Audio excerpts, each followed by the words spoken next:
25-30 देना, मुझे लगता है कि ये हमारे नेता के साथ और बिहार के युवाओं के साथ नाइंसाफी होगी। स्ट्राइक रेट 100% इस पार्टी का है, जिस पार्टी के नेता की लोकप्रियता भी सबसे ज्यादा है।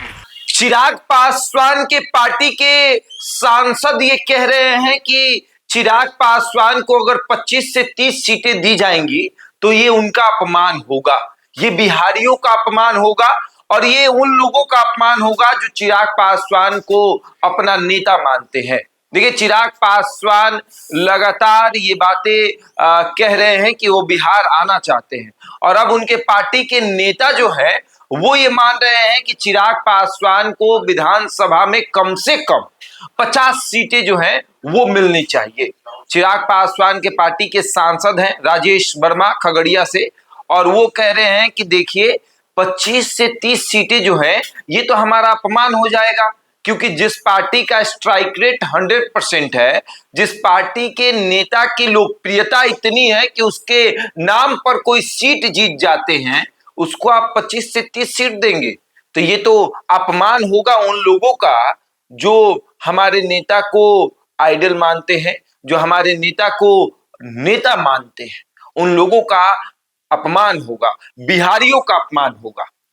और एक इंटरव्यू के दौरान किस तरीके से राजेश वर्मा जो है वो कह रहे हैं कि 25 से 30 सीट मतलब हमारा अपमान। पहले आप सुन लीजिए, वीडियो तो दिखाएंगे नहीं क्योंकि किसी निजी चैनल का इंटरव्यू है, सुना जरूर सकते हैं कि क्या राजेश वर्मा 25 से 30 सीट पर कह रहे हैं। सुन लीजिए।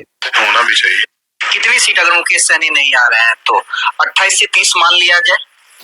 नहीं, आप 28 से 30, हमारी पार्टी स्ट्राइक रेट 100% इस पार्टी का है, जिस पार्टी के नेता की लोकप्रियता भी सबसे ज्यादा है, तो उस पार्टी को अब एक बड़ी संख्या में आप तुलिए। अभी 25-30 देना, मुझे लगता है कि ये कहीं ना कहीं हमारे नेता के साथ और बिहार के युवाओं के साथ नाइंसाफी होगी। हम लोग एक बड़े नंबर के साथ हम लोग आएंगे, ये हम लोग का प्रयास है। बाकी अंतिम निर्णय एनडीए के जो भी घटक दल के लोगों ने 28-30 से बड़े नंबर के साथ आएंगे, 28-30 से ज्यादा, यानी कि कम से कम 50 सीटें चाहिए।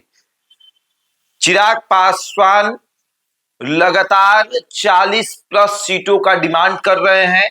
उनके पार्टी के नेता ये कह रहे हैं कि अगर आप 25 से 30 सीटों की बात करते हैं, 28 से 30 सीटों की बात करते हैं, तो उन तमाम लोगों का अपमान है जो लोग चिराग पासवान को नेता मानते हैं।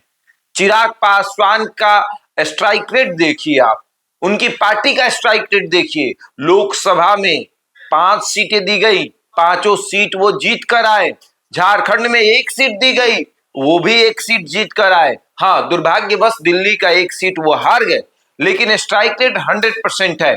और 100% स्ट्राइक रेट वाली पार्टी को आप 25-30 सीट देना चाहते हैं? नहीं, उनको कम से कम 50 सीट चाहिए।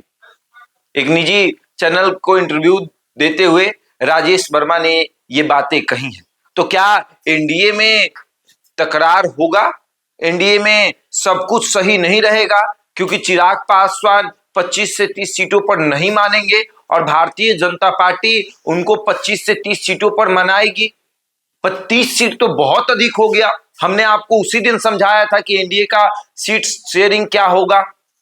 जेडीयू जो है वो 122 सीटें लेंगी और भाजपा को 121 सीटें दे देंगे और कहेंगे कि अपने सहयोगी दलों को, एनडीए के नहीं, भाजपा के सहयोगी दल जो भाजपा को सहयोग करते हैं एनडीए में है, उन लोगों को आप देखिए। जेडीयू नहीं देखेगी। जेडीयू 122 सीट लेगी और उसमें सबसे ज्यादा अगर किसी पर वो भरोसा दिखाएगी, अंत समय में अपने हिस्से से अगर किसी को सीट देगी तो वो जीतन मांझी होंगे, क्योंकि जीतन मांझी ने नीतीश कुमार पर उस समय भरोसा दिखाया जब नीतीश कुमार की नैया डोल रही थी। जब नीतीश कुमार महागठबंधन छोड़कर एनडीए में आ रहे थे, तब जीतन मांझी अपने 4 विधायकों को लेकर नीतीश कुमार को समर्थन करने चले गए थे। हालांकि ये बात अलग है कि वो नीतीश कुमार से पहले एनडीए में जाकर समर्थन कर चुके थे, लेकिन फिर भी जब मौका आया तो जीतन राम मांझी नीतीश कुमार के समर्थन में खड़े थे। तो नीतीश कुमार उनके इस समर्थन को याद करते हुए उनको अपने हिस्से से 2020 की तरह 7 सीट वो देंगे, लेकिन फिर भी जेडीयू 115 पर लड़ेगी।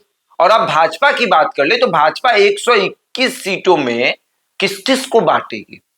उपेंद्र कुशवाहा को 5 से अधिक सीटें चाहिए, चिराग पासवान को 40 सीटें चाहिए।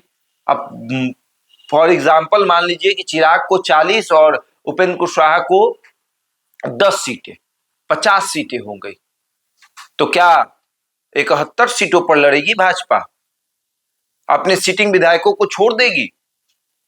जो गलती जेडीयू ने 2015 में किया कि 115 विधायक रहते हुए भी 101 सीटों पर चुनाव लड़ी जेडीयू, 14 सिटिंग सीटों को छोड़ दिया राजद के लिए, और उसका परिणाम हुआ कि जेडीयू सीधे 115 से 75 पर आ गई।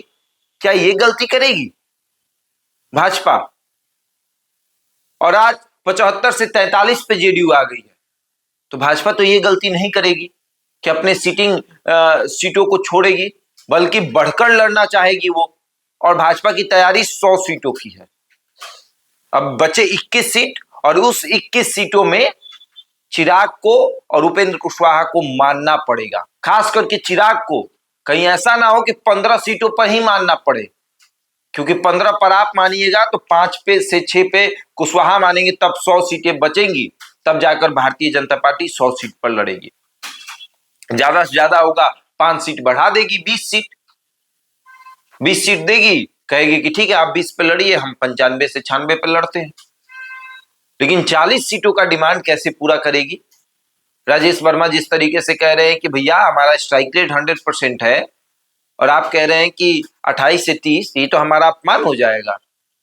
ऐसे मत कहिए, 28 से 30 तो सोचिए ही मत, कम से कम 40 बड़े नंबरों के साथ हम चुनाव लड़ेंगे। तो बड़ा नंबर 50 भी हो सकता है, बड़ा नंबर 100 भी हो सकता है। तो क्या चिराग पासवान अकेले लड़ने की तैयारी कर रहे हैं? ये भी सोचने वाली बात होगी। बहरहाल इस खबर में इतना ही। बने हमारे साथ और देखते रहे द इंडिया टॉप।